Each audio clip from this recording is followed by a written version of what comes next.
Not only did I fail step once, I failed twice. I was able to navigate that and sit for step again that second time. I felt like I was ready. I'd done a prep course and I still failed again, but it's fine. And right when I had found out I'd failed the second time, I'd just been diagnosed with ADHD.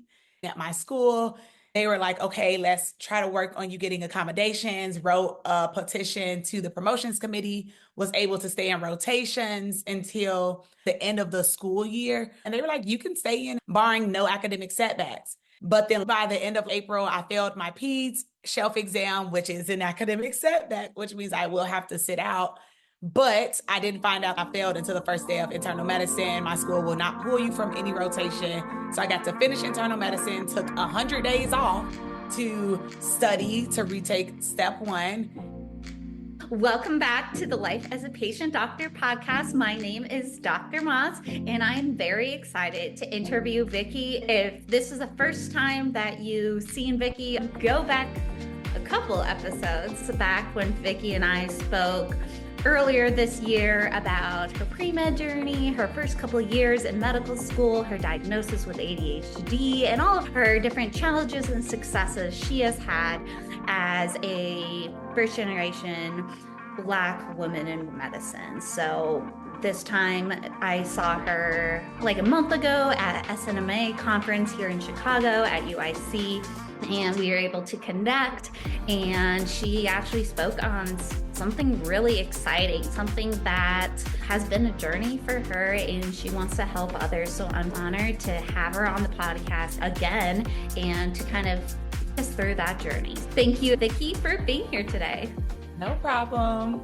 So tell us more. What have you been up to since last time we spoke? Since the last time we spoke, I have successfully passed USMLE Step 1 and I'm back in rotations and finishing out my third year of medical school. Since coming out about passing Step 1, so many people have slid in my DMs saying that they find themselves in the same position as me, asking for any advice. And then on the other hand, there are people who have also slid in my DMs to say, I was exactly where you were, and I also overcame, and I'm so happy to find out that you have as well. So it's just very inspiring, and I'm really doing all that I can to help people out because no gatekeeping. It's unacceptable, it's unnecessary, and there's just room for all of us to thrive and be successful. Oh, yes, I love that. And thank you for taking that leap and really being open about your challenges and just the fact that it's not the end of your career in medicine. I failed step one, not once, but twice, but I was able to return to clinicals. And I think just like you, is that correct? Yeah, and I feel like for me, something that's really big about who I am to my core and who I'm going to be as a physician and who I am as a student doctor is advocacy. And I cannot advocate for my patients if I'm not good at advocating for myself. So I never had to take a leave of absence. I was able to navigate that and sit for step again that second time. I felt like I was ready. I'd done a prep course and I still failed again, but it's fine. And right when I had found out I'd failed the second time, I just been diagnosed with ADHD. And I'm very close with the dean at my school. They were like, okay, let's try to work on you getting accommodations, wrote a petition to the promotions committee, was able to stay in rotations until the end of the school year, which was like April. Then I wrote another petition to say, hey, if I don't hear back from them, then what, can I stay in rotations again? And they were like, you can stay in until August 10th, barring no academic setbacks. But then by the end of April, I failed my PEDS shelf exam, which is an academic setback, which means I will have to sit out. But I didn't find out I failed until the first day of internal medicine. My school will not pull you from any rotation. So I got to finish internal medicine, took 100 days off to study, retake step one. And then in the midst of that, also retook my PEDS exam, scored and passed that exam. And yeah, honestly, it feels good to be on the other side of this. I'm currently in my surgery rotation. These hours are awful. Thank the Lord for Thanksgiving break, off for a total of 9 days.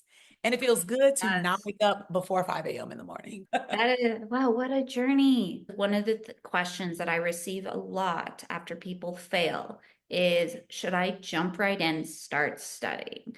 Can you talk about how you went through your emotional and prep that you went through after you failed and then also failed course? How did you determine when it was time to get back in the study a new world? Yeah, I think a big part of me passing was clinical rotations. Mm. Everyone learns differently, and I can't express that enough. And I am ready for the day for academia to understand that.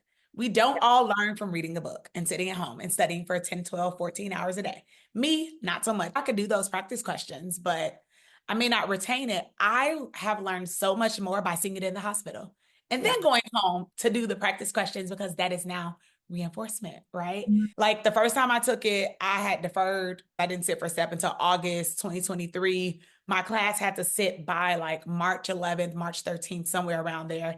I deferred and I was supposed to sit in May. My NBME score, I was like, yes, it's going to be great. I've been studying so hard, working with my tutor like multiple times a week.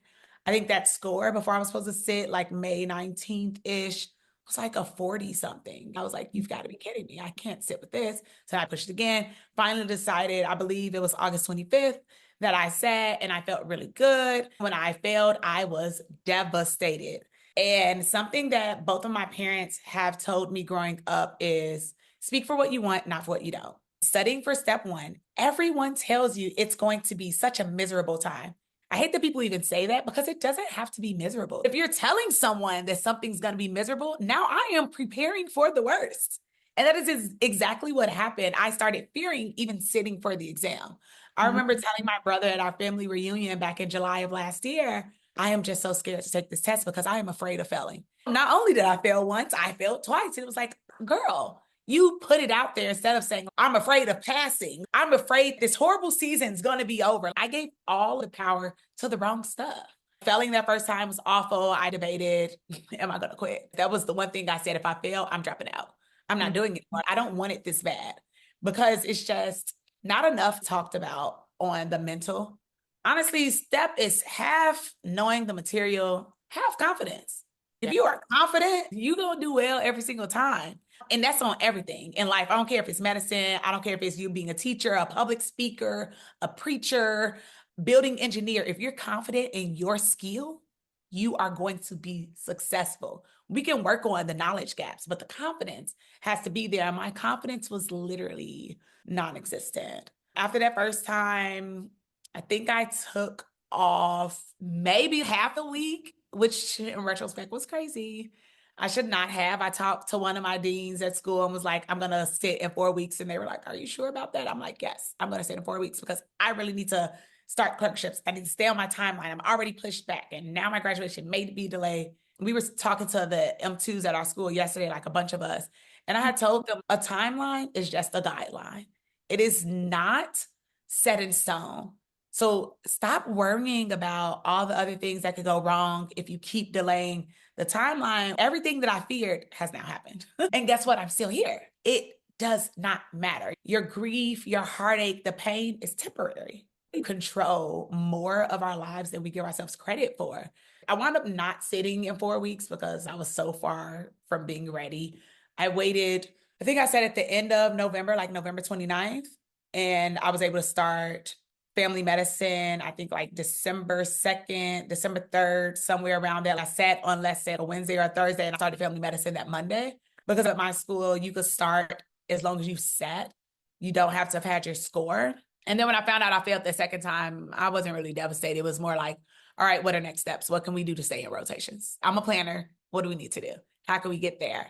Fast forward to the last time, I was coming off internal medicine, and now I'm coming off internal medicine rotations. First step, all that stuff in there. Yeah, there's a little bit more information, obviously, because it's step two. But step one information is embedded in all of your rotations, but definitely the medicine ones. So I felt very confident. I was horrible at pharmacology.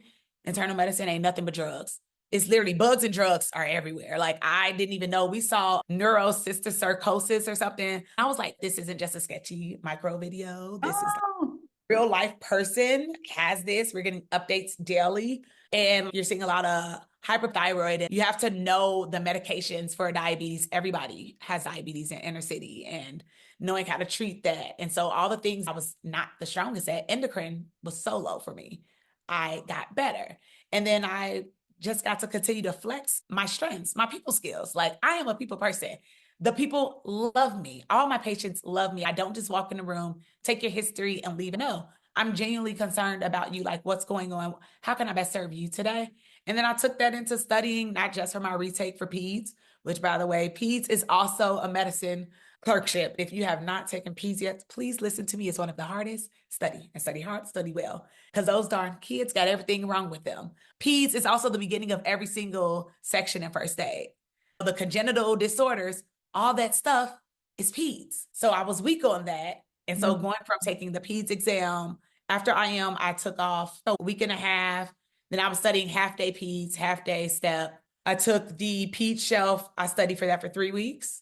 And then I studied for STEP, I want to say maybe it was like another month and a half. And I just felt really confident. And again, I didn't do it by myself. Got help from some friends who were willing to sacrifice and do questions with me. And yeah, I came out on top, and it feels amazing. I love that. You spoke on so many things, but the confidence, 100,000%. I think it was just like you said, I think when people are doing really well on their practice questions and then get to the exam, that's when I start asking, how did you emotionally feel? Did you feel after every single exam emotionally drained and start having that negative self-talk, which then makes your confidence just go down the drain? One of the things that I had to teach myself is be able to just trust my own skill of, oh, I think I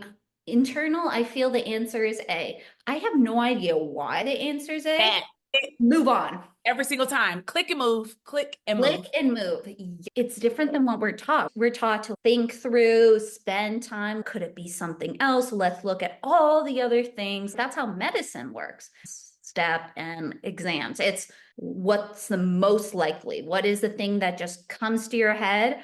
And that's it. Move on, just like you said. That's a hard skill. It's completely different than clinic.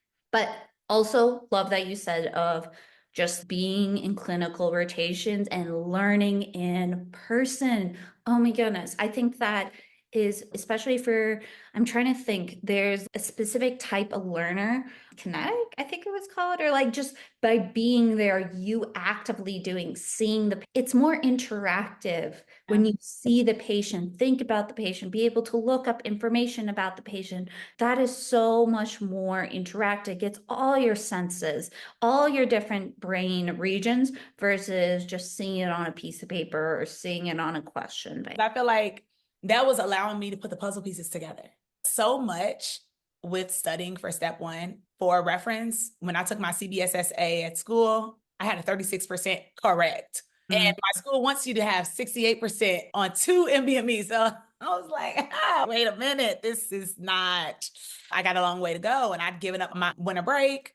I literally was studying, and I'm not talking about, oh, I'm gonna study over winter break and I'm gonna lay in bed and just scroll and have the TV going. No, I was sitting at my desk for 6 to 8 hours over winter break. Crazy. I'm sorry, I don't recommend it. I don't recommend when people say give up your winter break. No, take all the breaks you can. If you feel like you need to brush up on some things, yes, do that. Set a timer, 1, maybe 2 hours, but live your life, because it's going to keep moving and you don't want to have any regrets. I regret giving up my break time and still not sitting for the exam and passing almost 2 years later. Like, yes, the math isn't mathing. So like clinical clerkships, like clinical rotations allowed the puzzle pieces to come together. We learn so much in isolation. At my school, we do blocks. So like first 2 blocks are pretty much like the general stuff, biochem, micro. Honestly, I can't even remember the stuff now. It's so long ago. But we don't get into systems until block 3, and that's MSK and rheum and derm.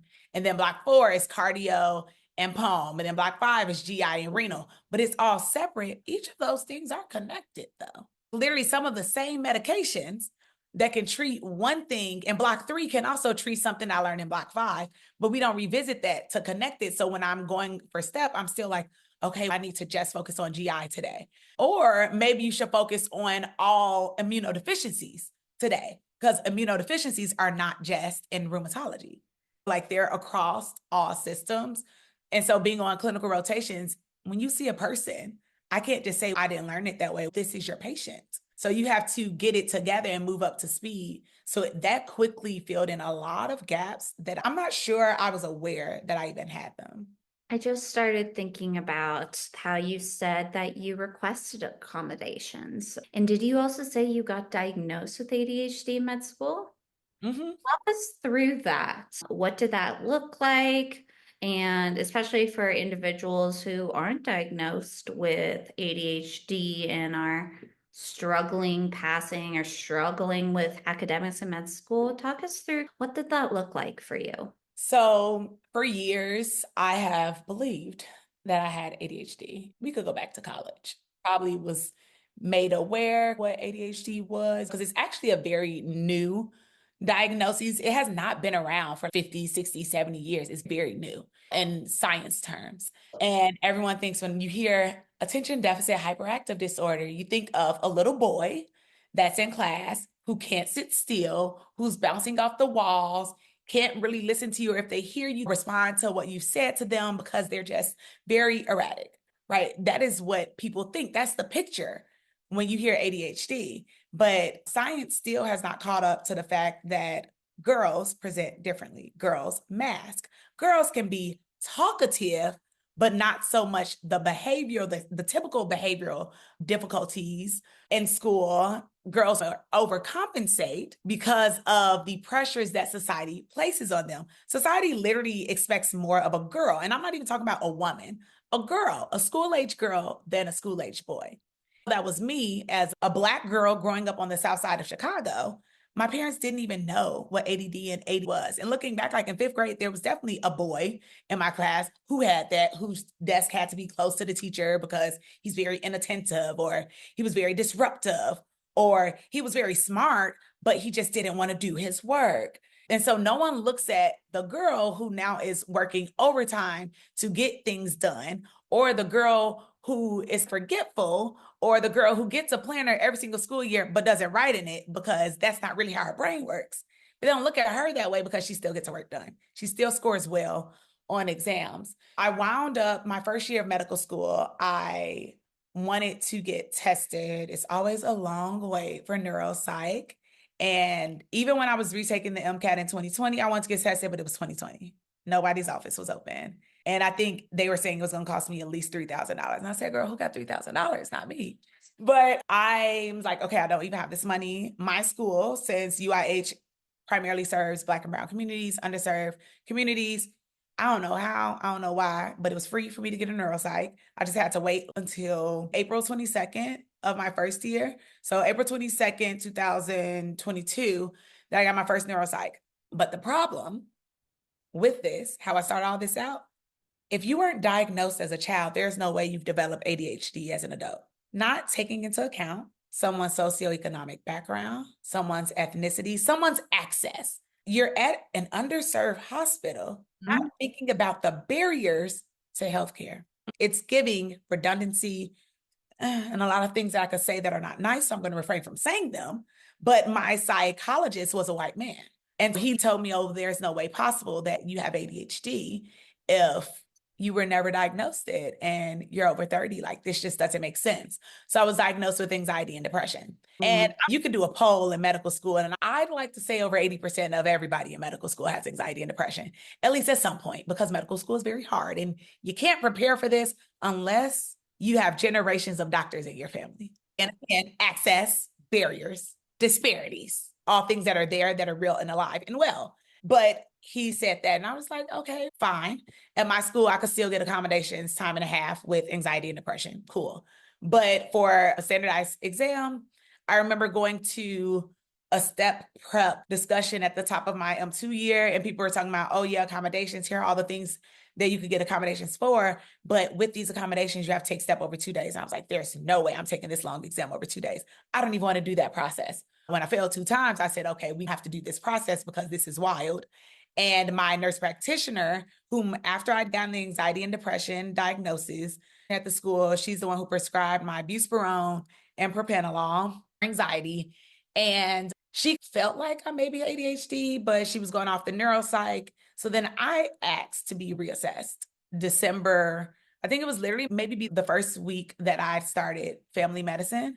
We went through this long 1 hour questionnaire. To put in context, the neuropsych is around 4 or 5 hours. She educated me a lot on what it looks like to have ADHD. She asked me distinctively some questions like, do you fidget a lot? When she was asking me that, I was literally fidgeting in my hair. So when she said, I was like, yeah, a little bit. She was like, oh no, I'm sorry. That was the next question. I wasn't even paying attention that you were currently fidgeting. And she was just very affirming, letting me know that it does present differently in boys and girls. Just because you're a woman now doesn't mean you didn't have it as a child. She talked to me a lot about masking and that overcompensating that I didn't even know I was doing. Like on my YouTube channel, Made It to Medicine, I do Study With Me Live often. I was never studying on the weekends. I needed that accountability. But then I didn't realize that I was actually leaning on that so much to stay focused. Because if people are watching me study, I feel like I actually have to do what I'm telling myself that I'm doing. But if no one's watching me, I could get up from my desk, I could walk away, I could do this, I could do that. But it was a way of creating more structure for myself. And she was like, that was you masking. You were finding out a way to get your brain to do things like you're neurodivergent. It's very difficult to do things as the typical person. And so you found ways to make it work. And as an overachiever, because all medical students are overachievers, you found a lot of things to get to this point in life. Thankfully, I've had her because she's been amazing on this journey and very affirmative in order to apply for NBME Accommodations, because they are also a group of older people in medicine who are not caught up to the times. They still only go by the neuropsych. So I had to get another neuropsych. And it was the same psychologist, the same person who didn't believe me the first time. He wanted to know, how are you taking Vyvanse? Who prescribed this? And why did they do that? And I'm like, because I tried to tell you the first time that I had ADHD. You didn't want to listen to me. And he begrudgingly agreed with the diagnosis. I worked with the Disability Resource Center at my school and compiled this 54-page document to submit to NBME for a time and a half. They did not give me time and a half. They only thought that I qualified for a time and a quarter. And I was like, okay, this is crazy. So I'm going to appeal it. They did not change anything, but I did get extended break time. And I didn't even request that in the beginning, not knowing that the break time was also a factor. In the end, time and a quarter was enough for me, but that break time was crucial because I was able to, like the first 2 times on breaks, I literally had enough time to leave, go to the restroom, take a couple of sips, and maybe eat half an apple. And then I had to go right back because you get about 10 minutes between each section. But yeah, like I just advocated for myself, even in the spite of people who did not believe in me and didn't think I had what I knew I had. I had to speak up for myself, as I want my future patients to do. And if they don't have the information to do it for themselves, I want to be able to do it for them and with them. Yes. Oh my God. I thank you so much for sharing that and sharing how the struggle and the reality of the different systemic barriers you had to overcome as a medical student. We like to think it's a privilege, and yes, it is. You got that neuropsych testing, not the best neuropsych testing, but you got it after how many years of when you should have. But this is a systemic issue in medicine and in the NBME, in the accommodations of just how we think of all medical students studying the same way or being. And the reality is, there is neurodivergence, there is diversity, and not just because of the color of our skin, but our brains are so different, think different, reacts different. And I'm so glad you were able to keep going and keep pushing and advocating for yourself. I remember when I was doing the accommodations process, because I'd never received accommodations before, I remember the only thing I could get at first was extra break time. And it was so meaningful because it's too quick to be able to stop. By the time you get through security, by the time you open up your Literally, get through security. Yes. it's done. It's studying. Like this, Yeah. the break time just doesn't matter if you have a health condition, neurodivergence, we need one of the test takers to do. The people who make the exams, they need to try out and see if they're able to mentally reset. But anyway, you said you didn't choose over 2 test days. I'm interested if you're thinking about doing it for step 2, because I tried it over step 2 and I was in the same boat of, oh, that I'm already doing this one day for 9 hours. How in the world could I do this for 2 days? When I did it, it's interesting because it goes up to 9 block sections. It ends up being like 4 sections on one day, 5 sections on the other day. So you end up doing just half a day of test taking. I didn't know if you had thought about that yet or gotten to that step 2. Oh, yeah. So this was pre me taking step that I was like 2 days, absolutely not. When I took it and passed, it was definitely over 2 days. And that was the best decision I ever made. I took it on the 3rd and the 5th of September. So I had a day in between. The 2 times that I studied, I would tell myself, oh, everyone's don't study the day before. And I was like, okay, I'm not going to study. Then I was like, okay, I'm just going to study a half a day. So I studied from, let's say, 7 to 12 the first time I took it. Then I came home, ate my lunch. Mind you, it was like 110 degrees the day before I took step the first time. I was like, this is crazy. And I was like watching TV. And then I found myself laying on my couch, flipping through first aid. And then I was like, okay, let's look through some UWorld questions. And it was time to go to bed. And I have first aid in my bed. I don't study in my room. The only book I bring to my bed is like a leisure book. And it's okay, I'm going to read that to fall asleep because that's better than screen time. The second time I took it, same thing. I was studying up until I could not study anymore. I'm almost certain I was studying as I was walking over to the test. I was like, this is insane. So this time I didn't study the 2 days leading up to the test. I kept myself busy because I know what works for me. If I'm busy, I can't, right? The Sunday before, because I took it on a Tuesday, the day after Labor Day, Sunday before I was supposed to finish my free 120 from the day before, I opened up my computer. And apparently by not finishing it that Saturday, of which I had done 2 of the 3 sections, it restarted my whole test. And I said, I know you lying. That's a sign. I'm not redoing 80 questions I've already done. It's not happening. So I was like, guess we're not studying today. Monday was my parents' anniversary and my brother-in-law's birthday. It was a big to-do at my parents' house in the backyard. By the time I got home, it was not super late because I was taking my test the following day, but it was late enough where I was tired. I'd exerted a lot of energy. So I went to sleep. And then Tuesday was the exam day. Felt good, did it, and I was out and about around 1:30, 2 o'clock. And I was like, this is crazy because it's pretty early. That Tuesday, I had lined up things to keep myself busy because I did not want to come home and study. That was my biggest fear. I don't want to psych myself out because after you take these tests, you start thinking of all the questions that, okay, I was 50-50 on this. Let me check this. Did I do this? And when I was checking those questions, I had gotten them right. And I was like, oh, I feel good. This is amazing. Wednesday, I went to brunch, went to the gym. By the time I got home, I was like, it's time for bed. I need to take a shower and I'm going to sleep. Like, no studying. And Thursday, when I took the second part of the exam, now during the break, every 50-50 question, I had gotten it wrong. And I was like, okay, what are we going to do? And it goes back to that negative self-talk you spoke of at the beginning. Stop looking up answers, Vickie. Just stop. Stop doing it. Whatever you chose is there. If you feel like there's something you really need to look up right now and you anticipate seeing it, look that up. But otherwise, use your breaks, read your book. I don't look at text messages. I don't do social media on exam days. I treat it like the MCAT when you can't touch your phone and it's in a sealed up bag. Step, you have access to everything. But I was like, actually, that was a good thing because looking at the material, you can get in your head. And I was like, no, we're going to go in there. Like I had to just build myself up again. And I feel like I ended strong. And I think that day I was so tired. I just came home and sat on my floor because that's really my happy place. Came and sat on the floor for 3 hours and watched some TV. But for step 2, definitely applying for the accommodations again.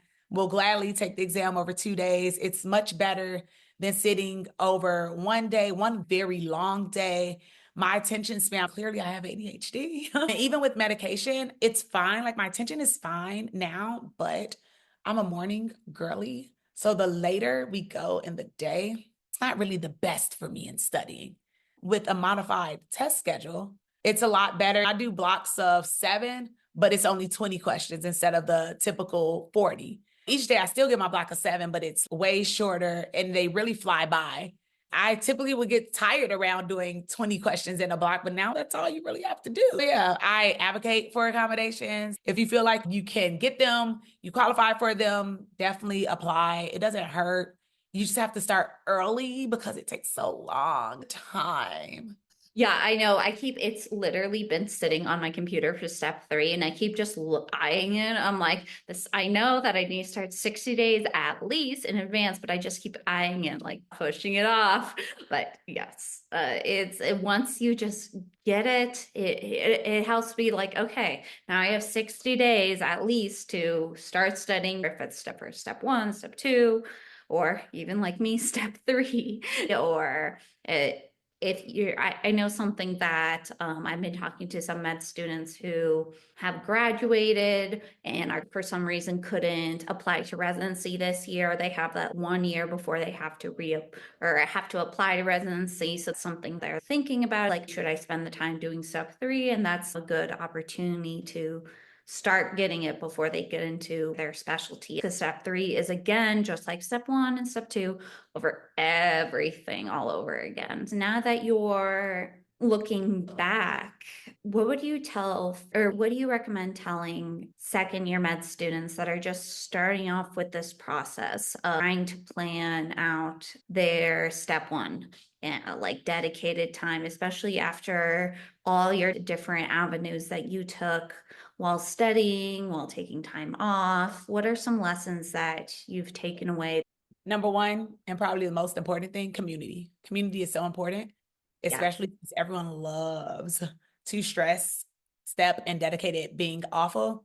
Please don't do it by yourself. And that's even if you are not a group studier, study in a group, but study silently. Just being in a room physically with someone else, you don't know how much that's going to help you mentally to not just crumble, or to know that someone else is going through it. And even if you have a question, someone's right there, and you feel less of a burden if they're also studying and going through the same thing with you versus, oh, let me text somebody or call them, because you can see when they're about to take a break. Oh, hey, before you walk out to the restroom, can I ask you this question real fast?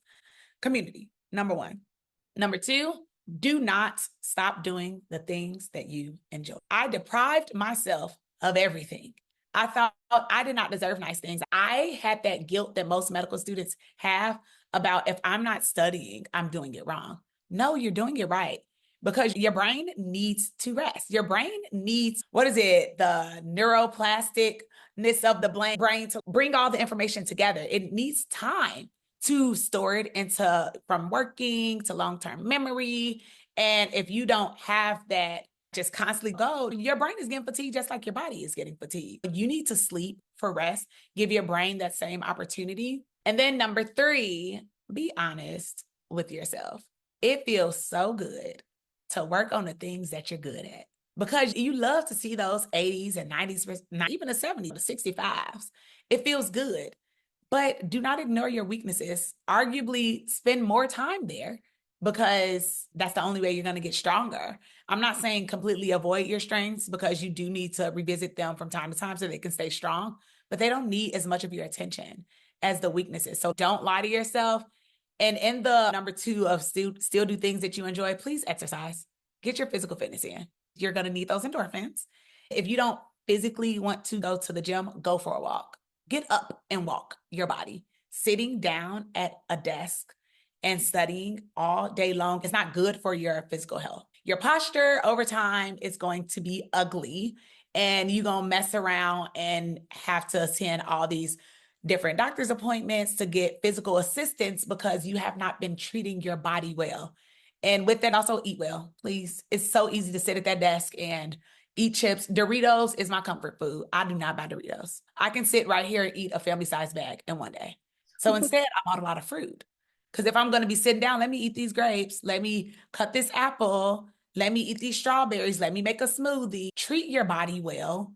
So community, don't stop doing the things you enjoy. And with that is physical fitness, any type of move your body, move around, do some stretching, do some yoga, do some Pilates, and focus on those weaknesses. Like, you got it. It does not have to be the worst time of your life. I promise you, it doesn't. Because one would have thought, me sitting for it for a third time, that to me, that sounds awful. It sounds very demoralizing. It sounds very draining. And it sounds like, woe is me. How did I get here? Not just once, but again. How are we here again after a long deferral, failing, on the verge of failing again, if we're in this position and you can only sit for step a total of 4 times before this is no longer an option? And so I had all those pressures, but I did it differently. I literally had a strict cutoff. I did not study more than 8 hours a day. I was exercising 4 to 5 times a week. I was going home every single Sunday to see my parents. I lived 25 minutes from where I grew up. And summer 2023, I went months without seeing my father, which is awful. And then after I'd failed, 2.5 weeks later, my father had a stroke. That put everything into perspective for me, that family means more than any of this. It makes no sense. I'm not 2,500 miles away. I'm not even 25 miles away from where I grew up, like 25 minutes. So set those hard and healthy boundaries so that you can fill yourself up while you're trying to advance academically. I promise you, you won't regret it. Like literally came out on top and I did everything differently. If it's not working, drop it. If it is, stick with it, even though you don't like doing it. But if you see that progress, keep it up. And I promise, like you're going to get there. This too shall pass. Beautiful. Thank you for those words of wisdom and things that are so important, not just for STEP, but being able to continue those strategies when you're in med school, when you're in residency, and as an attending. These are strategies that connect all throughout your entire career. This is how we prevent burnout. And developing worse mental health is by, like you said, connecting with the community, connecting with individuals who are supportive, whether that's your friends, your family, doing things that you love that bring you joy and get that dopamine in your system. I love what you said of recognizing that we're in medicine. We know what's good for us. We know what our body needs. We know we need protein, we need fruits, we need vegetables. It's good to have a little treat, but at the same time, we have to nourish our body to be able to nourish our brain so we can still be there for others. Thank you so much for sharing that. Those are all super important habits that you're forming that will help you on the rest of your future career. So thank you, Vickie, for being here and for sharing what a challenging experience it is going through academic failure, going through failure of STEP, going and struggling with the healthcare system when they don't agree with or aren't supportive of you, for sharing how you were able to advocate for yourself to be able to find what would be most helpful for you. Thank you so much for sharing all those ups and downs, that you are not alone. I went through those, and there are so many other medical students and people that have had similar journeys. And I hope if you're listening to this has helped you and will help you keep pushing to motivate and keep believing in yourself. Vickie, of course, you mentioned your YouTube channel, so please, how can we keep supporting you and following you and being in community with you?